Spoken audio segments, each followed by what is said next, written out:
Twilight of the Warriors Walled In is a long-anticipated movie for me. This is based off Kowloon Walled City. Not a lot of people know about this, but in the 80s, and actually this formed in the 1898 actually, there was a fort in Kowloon City that got turned into a sort of 6-acre sort of walled city that went up 10 stories.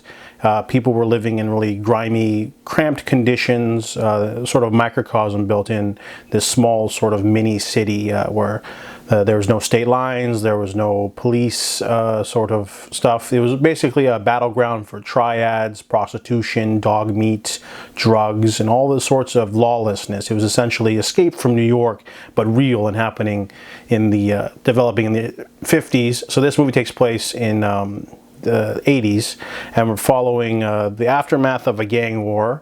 Kowloon Walled City is run by Cyclone. He is not, well, I guess he used to be a gangster, but he's like a really strong fighter who's getting up in age, but he basically runs the entire place. And then the Triads outside are run by Mr. Big, and Mr. Big scams an immigrant who's trying to get an ID, and they push him too far, so he steals a bag from them and runs into the city where they almost start a war. So Cyclone has to like keep the peace, but also they sort of adopt this man named Locke, and he basically wants to just do odd jobs, make some money, buy an ID card, and just sort of live and survive. But he sort of becomes enamored by the simplicity in life of the walled city, and it's really, everyone sort of knows each other, everyone helps each other. It's it is a slum, but it's also a tight-knit community where everyone knows each other, everyone helps each other, and everyone tries to do right by each other. There's a sense of honor that he sort of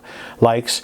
This movie is based off of a comic book, so there's a lot of action, and it's directed by Tsui Chiang. I've seen a few of his films. There's Dog Bite Dog, Monkey King 2, Killzone 2, An Accident. I haven't seen Limbo, but I'm familiar with this director, and honestly, I thought the action was a little bit too over the top. In this movie, a lot of the people are martial arts masters, so they're like punching people through walls and things like that. It's a little bit fantastical, a little bit of wuxia sort of usage. I didn't quite like that. The entire finale just seems a little bit pulled from a different film, because most of this movie is like a gritty crime thriller, and I really liked the story and the characters. I didn't quite dig the action. There is a lot of fights and little scraps with people, but I was more interested in like the politics of the inside of the city and the backstories of all the different characters, because there's this man named Lou, and he basically is the landlord of the walled city. He's an old friend of Cyclone's, but he has a beef with an old enemy, and trying to find the descendant of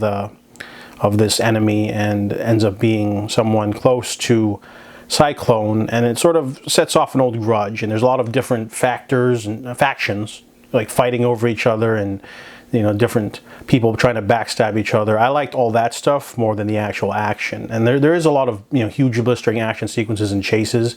I really like the set design though. The set design really makes the walled city come alive. There's lots of wires and pieces of just like concrete, I guess, just falling apart. I mean, everyone's sort of living shoulder to shoulder. There's little shops in there too. They make food, and there's an economy, of course. And then people share water, and they pretty much have to share one television in one room. That's kind of like their break room. There's one restaurant in there, and it's a really interesting sort of story.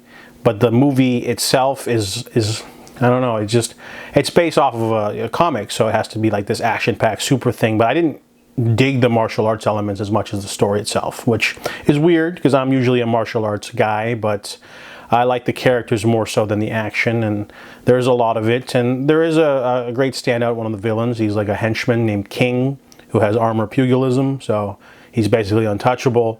So overall, it's a mixed bag. Twilight of the Warriors Walled In offers an interesting world, interesting characters and story and dynamics and themes of brotherhood and loyalty and betrayal. But I didn't quite like the action element, even though Tsui Chiang did a really great job with Killzone 2.